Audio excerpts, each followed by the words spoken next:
call the next case, which is in re Contempt of Kathy H. Murphy. This is a mini oral argument on the application, with each side having 15 minutes of argument.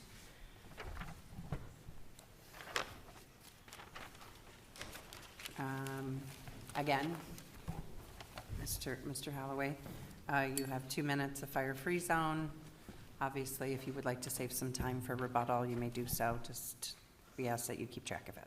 I'd like to save two minutes for rebuttal. Great. May it please the court. Tim Holloway on behalf of Kathy Murphy. Kathy Murphy was subject to, attorney Kathy Murphy was subjected to summary contempt proceedings. That's obviously why we're here. The district court did not specify what she did. The circuit court on appeal said it's impossible to find that there was sufficient evidence to hold her liable for contempt. The Court of Appeals, although no one has cross-appealed that decision. In fact, nobody beyond Kathy Murphy appealed in the Court of Appeals. Because it was not cross-appealed, it's essentially been waived. The Michigan Supreme Court normally does not hear issues that were not raised in the Court of Appeals, and also there's case law that says they cannot get, the appellee cannot get more relief than what the circuit court opinion provided them unless they cross-appeal. So that decision that there was insufficient evidence sticks. To overturn that would give the appellee, you'd have to say there was sufficient evidence, and that would take away everything that the Court of Appeal, or the circuit court decided on appeal. This matter is no different than any other criminal case in the sense that you're placing a serious burden on somebody when you convict them of summary contempt. Kathy Murphy went to jail for 2 days. She was in the process when all this happened of defending someone on a murder preliminary exam. This implicates the Sixth Amendment. This has to be subject to review. As indicated in general in Fisher versus Pace, to review summary contempt matters, there has to be something in the record. The judge, the evidence in these cases often is in the judge's head if it's not in the transcript. The judge has to place that on the record. The circuit court found that that did not happen. So that's where we're at in this context of someone representing a criminal defendant being zealous, and that was argued before the district court judge. Hey, she wasn't doing anything disrespectful. She was trying to protect her client's right to a public trial or a public preliminary exam. That's what was at issue, or that was the basis of the ultimate summary contempt finding those events there, although at first the district court tried to rely on something that happened 10 days earlier. Again, the power to convict is obviously very serious. You threaten to put somebody in jail, you get somebody's attention real fast. They're anxious, they're embarrassed in front of everybody that's hearing this, whether they're an attorney representing a client or they're a lay person, whoever they are. They're scared, of going through this process, of this ordeal. These are some of the factors, the Ohio versus Johnson and Justices versus Boston Municipal referenced. I submit that the power to convict is the primary factor that's got to be looked at. You're asking if the judge has got the power to say, hey, you're guilty, we can put you in jail. Tibbs versus Florida summarized the interaction between Jackson versus Virginia and Burks versus United States. You have this general standard under Jackson versus Virginia. You have to find anybody guilty of any criminal offense, and this includes contempt and summary contempt. The standard is beyond a reasonable doubt. For an appellate court to review that, there has to be a record. Normally, in a trial, that's obviously what the prosecutor presents. In a summary contempt matter, it's a matter of what sometimes it's in the transcripts, or if it's not, it's incumbent upon the judge to place in the record at the time these events are happening, or in the judgment of contempt, what it was that was subjecting the person to contempt. The circuit court found this judge did not do that and found there's insufficient evidence. The Court of Appeals agreed the district court did not do that. Although, that issue was, nobody took that up on appeal. So and that's where we're at with that, and it's not subject to further review. Counselor, I'm looking at Dixon from the U.S. Supreme Court, and there was an application of contempt, of double jeopardy to contempt, but not a non-summary contempt. Dixon also moved the court from the same conduct test to the Blockberger test. And Counselor, I think Brother Counselor would argue that Dixon is limited to the application of double jeopardy in non-summary context. So why should double jeopardy apply in the context of summary contempt also? Dixon did not specifically say it did not apply to summary contempt, but it didn't say it did either. It left the question open. You have the same thing about it's still subject to the beyond a reasonable doubt standard.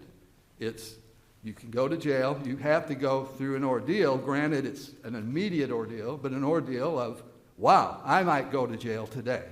I might be right into jail, and who knows how long. You're going through something right then and there.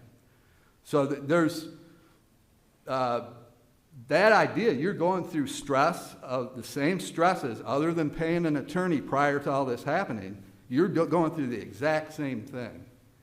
One of the things, that some people have suggested about, that,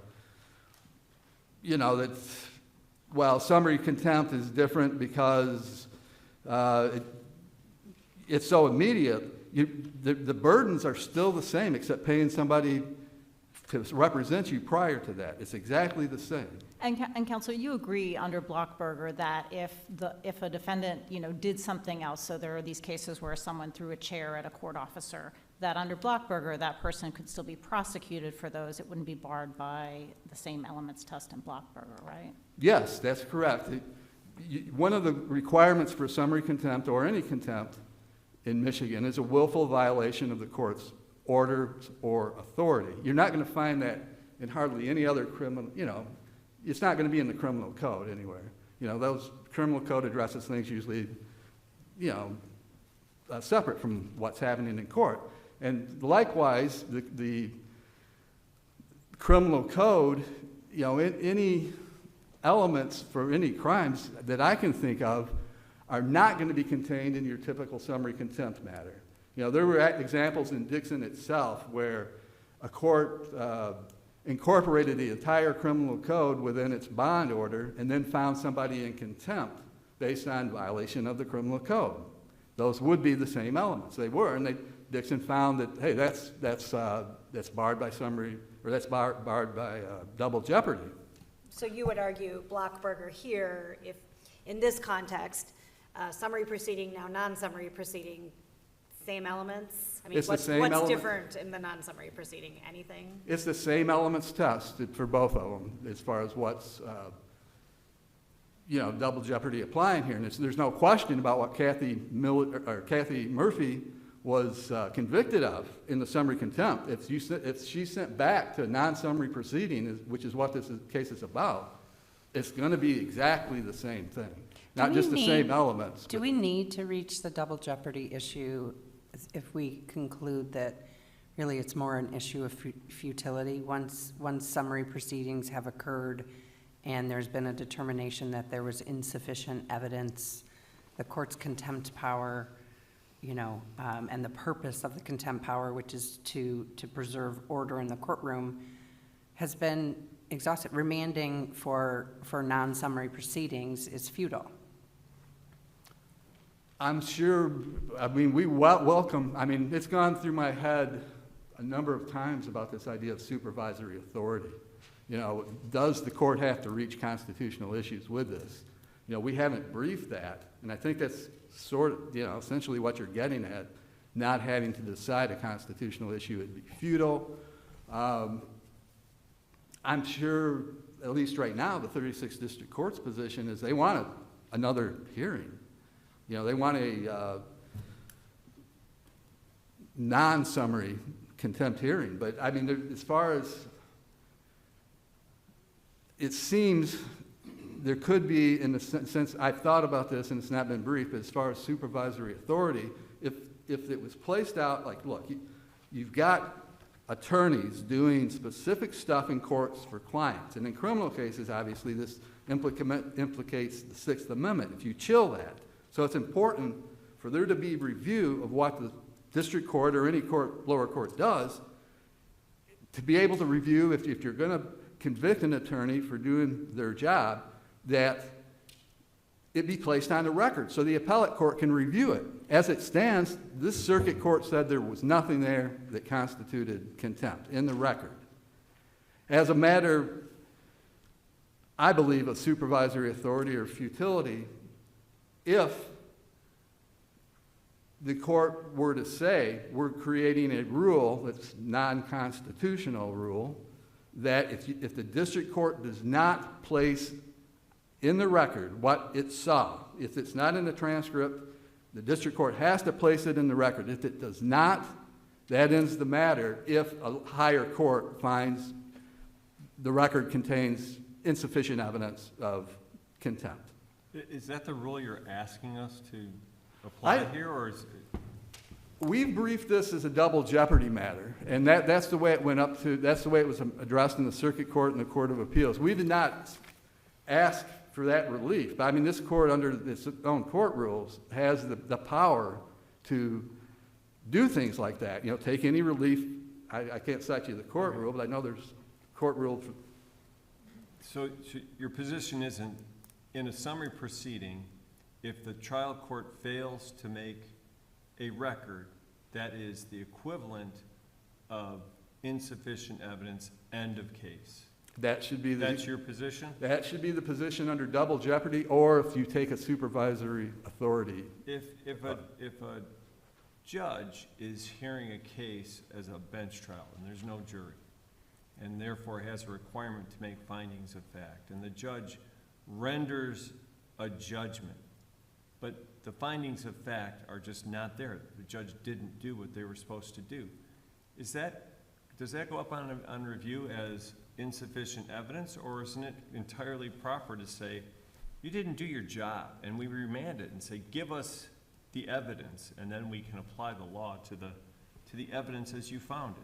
You're saying in a misdemeanor case or a felony? Well, it could be a felony. It's a bench trial. Bench trial, not a contempt. Because this is pretty much what happens here in summary proceedings. The trial court has to make findings of fact and conclusions of law.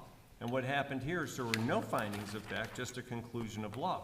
To me, it's an insufficient record. You're saying it's insufficient evidence. And I'm trying to get why we should have a special rule for summary proceedings where the failure to make a record constitutes insufficient evidence.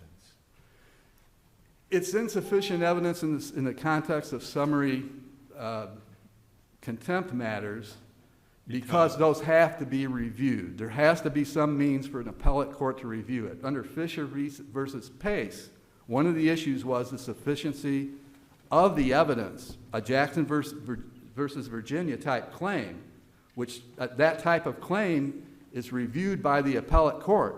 If there is insufficient evidence, a term very, very important for the double jeopardy clause, if that's there, a judgment of acquittal is required. Right, but what I'm looking at is an insufficient record. I don't know what the evidence was.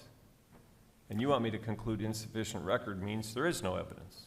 The judge had the obligation, whatever she saw. Error by the judge. Whatever she saw, Fisher versus Pace, as a matter of due process and to protect double jeopardy rights, required she put something in the record that the appellate court could review. I think Fisher versus Pace was specific about that.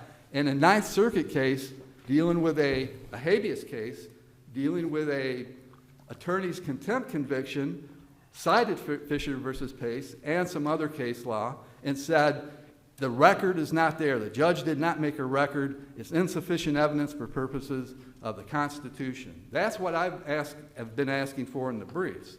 In reference to Justice Kavanaugh's question, could there be some supervisory authority to say, look, we don't want to decide this issue, but to avoid the double jeopardy issue, we have to give the defendant, Kathy Murphy, the relief she wants. Is it perhaps an answer or a distinction to Justice Zara's question is that it lies in the difference, that there is a difference in the court's ability to exercise contempt authority, the power of contempt, between, in a different case, like a felony case, the obligation to adjudicate a case. Yes, exactly. And it's the exercise of the contempt authority, which is to control the courtroom immediately in front of it, and once that has expired, based on an insufficient record, that sending it back for non-summary proceedings the contempt power has expired.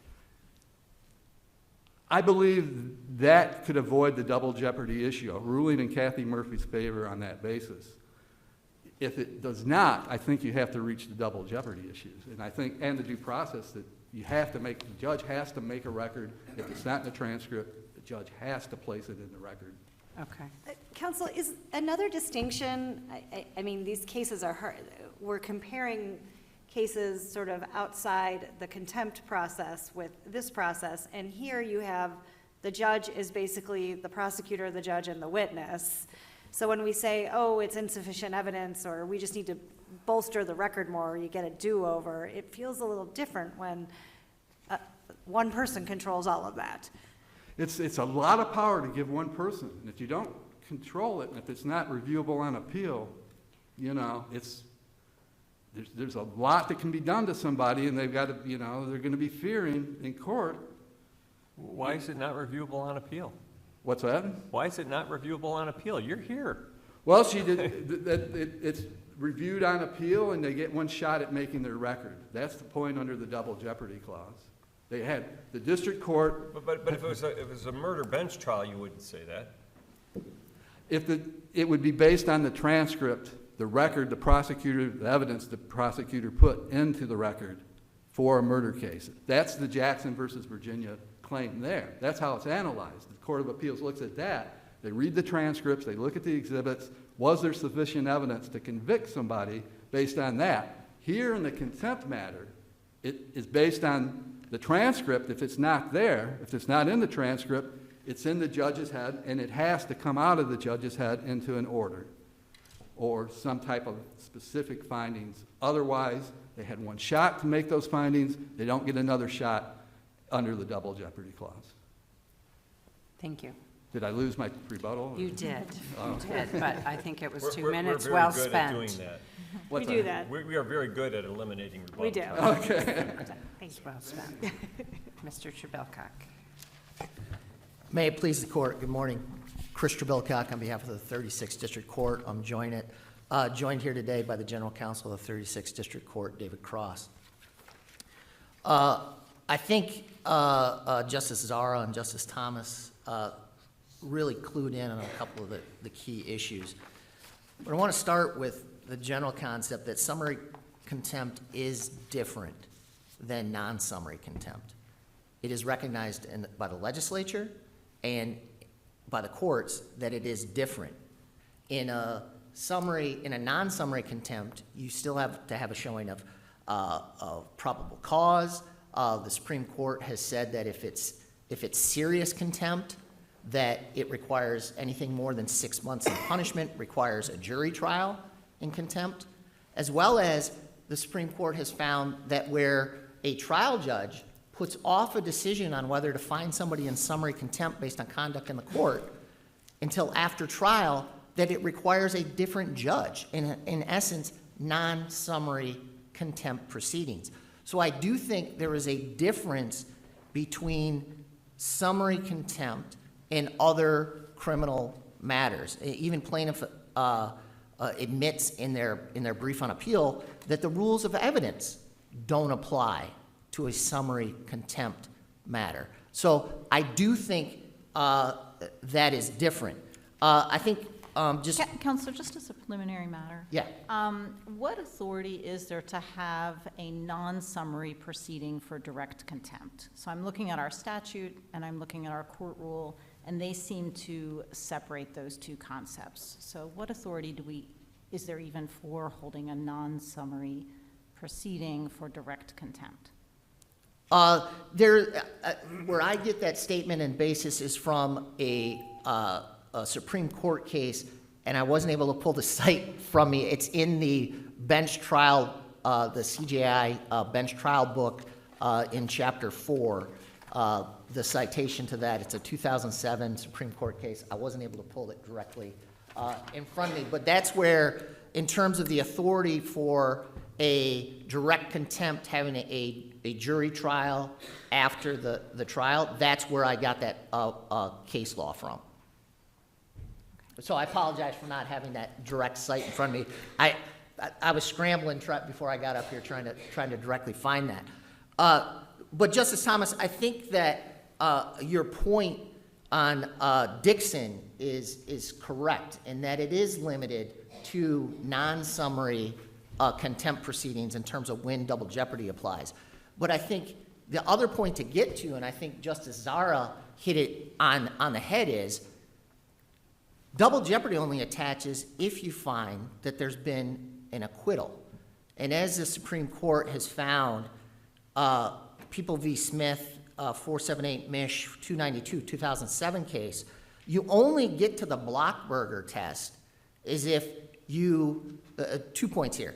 One is you only get to Blockberger in the same elements test for double jeopardy if there's no legislative intent here. And here, I think the legislature has clearly intended to give courts the authority to police the administration of justice in their courtrooms. And that is what they've done.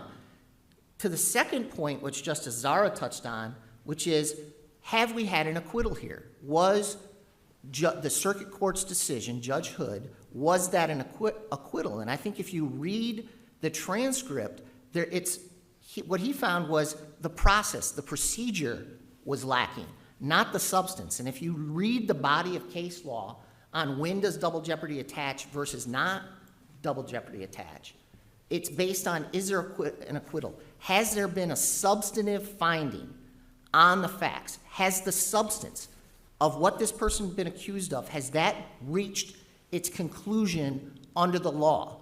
And in this case, the contempt finding has not reached that conclusion. Rather, as Judge Hood found correctly, there was a procedural error in that the district court judge failed to recite the factual underpinnings of the finding for contempt. And so the remedy for that is, if that judge or the 36th district court wanted to prosecute further for that summary contempt, it would go back on remand, it would go before a different judge, and there'd be a presentation of evidence. And at the Why is that the remedy, as opposed to, again, like sort of using the analogy of in a non-contempt proceeding, if the judge didn't sufficiently articulate the conclusions, why isn't it a remand for the judge to do that, as opposed to holding a whole set of new summary proceedings? I would cite the court to People v. Mehal, 454 Mish 1, 1997 Supreme Court case, and it says the trial court's characterization of the finding is not, of an acquittal, is not controlling. You have to look beyond the words or what happened. You have to look at the substance of what happened. And in this case, it seems to put, if you were to hold that if a trial court, for whatever reason, failed to articulate properly and precisely, you're going to get a bunch of cases and say, well, that wasn't quite clear enough on the record of why that and double jeopardy attaches. If you come up to that conclusion, you're effectively putting trial court judges in the position of having to make a decision. Do I lay the proper foundation and get a conviction on whatever I punish it? Because what happens if, in the case of somebody who swears at the judge, throws a pitcher of water, right? If double jeopardy attaches and that person gets thrown in jail for the weekend, does that mean for that same conduct, that person can't be held accountable for the other crimes? Well, then you get into the decision, well, are the elements the same? And you're asking judges to have to make all those decisions in a split second. But that would be a separate prosecution, right? It could, and that's I why assume that'd getting be to. battery or something. Yeah, that would be for a different crime. But you're asking judges then to have to make that split decision on the bench, whether or not, if I find this person in summary contempt, is that precluding prosecution for something else? But isn't the law clear that prosecution is not precluded for something else? I mean, I feel, the law is clear that it's a separate crime, different elements. It seems to me the law is clear on that. And I think there's separate elements generally for summary contempt and non-summary contempt, in that in summary contempt, it's all wrapped up into one, and the purpose and the intent is different. The legislative intent was to allow for two proceedings, for two separate crimes. One is the punitive to control the administration of justice, to give the court the internal authority to be able to control its proceedings. And then non-summary contempt, and that lies with the power of the judge who's sitting there seeing the case in real time. Non-summary contempt requires more. You go through all the rules of evidence. Has it been established beyond a reasonable doubt? So even the if standards we- that appellant is talking Even if we about. were to agree with you that in the Court of Appeals that double jeopardy doesn't attach, isn't there still a concern of what I'm calling futility, right? That, like, as you just decided, and I think part of this is we're trying to fit this square peg of all these other cases into a very unique proceeding, very unique authority of the trial judge, of their contempt authority. And that is to control the court, as you said, in the immediacy of the conduct, right? Mm-hmm.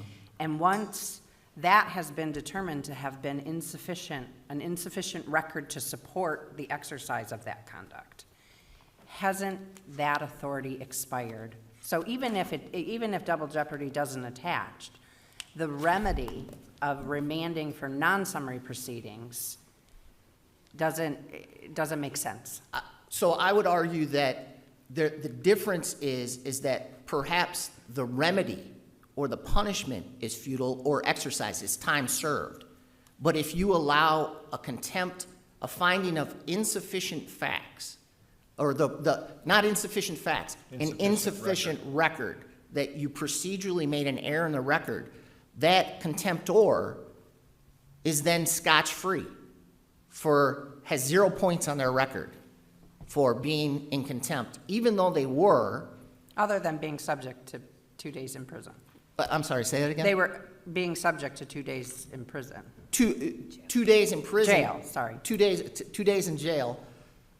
However, that from a state bar perspective, for an attorney who's held in that position, from a state bar perspective, from the general public perspective, to the other judges that may have this person in their courtroom, there is no basis and there's no record of it. That person doesn't have it. So they could go down the hall and do it again, and then what's the punishment then? What is it appropriate? It's a multi-contemptuous person, right? To which I say to you, do what again? That's the problem. We don't know what happened. We don't know. That's why I say it's an insufficient record. Well, and I think that there's a difference it's a nuance between saying there isn't sufficient evidence to hold it, like the judge built the record, and the reviewing court says, sorry, we don't agree with that. And that could have been the case here. Had the judge built the record, the reviewing courts could have looked at that and said, we don't agree. That's an insufficient record. Go back, build the record, then you can appeal whether or not that was sufficient for summary contempt or not. And that then sets the standard. To respond, I think Brother Counselor, in response to the question about insufficient record versus insufficient fact-finding, made the point that in the case of contempt, the court has both the responsibility that would traditionally come with the prosecutor, and that we would review that record for sufficiency of the evidence, and then the court would be traditionally the fact finder, and we would review that for sufficiency of the finding. But in the contempt proceeding, those roles are one and the same with the court.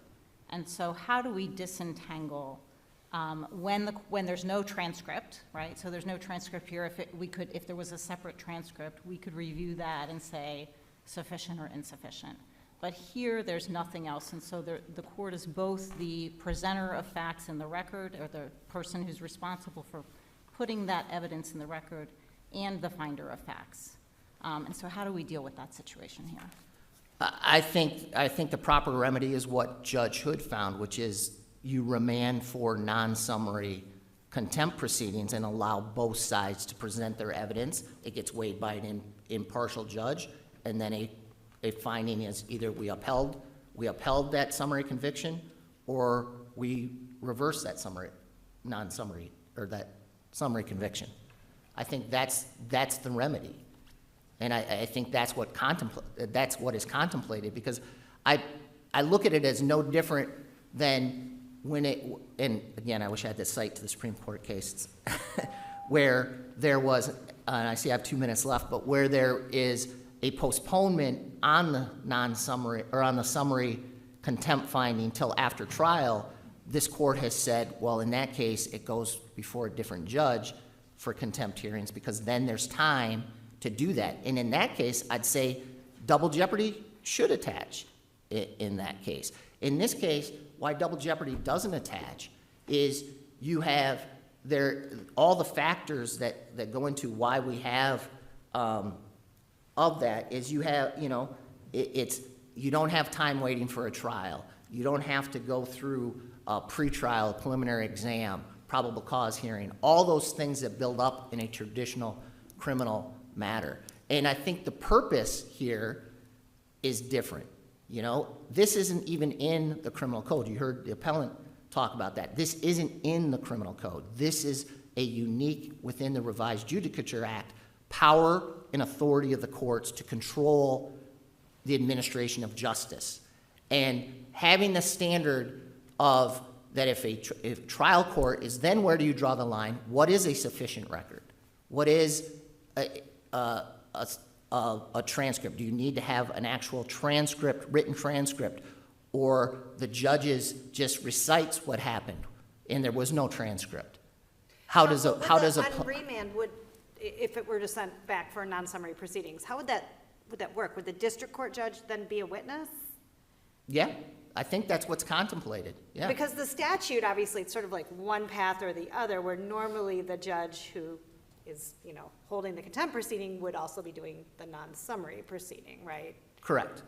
So you're saying here that would be different, it would just go to a different judge, and now it's like a normal trial or case. Correct. And I think if you look at the case again, I apologize, hopefully your clerks can locate that. It may be cited in our brief. I know I reviewed it preparing here. I see my time is up. I'm happy to answer any questions. Thank you for Just one quick the time. question. Yeah, If we come to the conclusion that there is no double jeopardy question here, is there anything jurisprudentially significant about this case? Not that comes to mind, but I do think the concern, if you say summary judgment attaches, or double jeopardy attaches to summary convictions, I do think overall it's going to cause pause and concern amongst the trial level judges. But that was my premise. If we say there's no double jeopardy question here, Yeah. is there anything of jurisprudential significance this court should weigh in on? Oh, I was thinking of it the opposite. Your question, the opposite. No, I think there is. I think that goes to Justice Kavanaugh's question. Is that the time has been served for this contempt hearing. It's really more of a theoretical question going forward. And I think for the contemptor, a conclusion on whether or not, finality on that, whether there could be a retrial, or is she done with these proceedings? So I see it from that perspective as well. Important to the parties, but no jurisprudential significance. aptly said. Thank you. Thank you. The case will be submitted.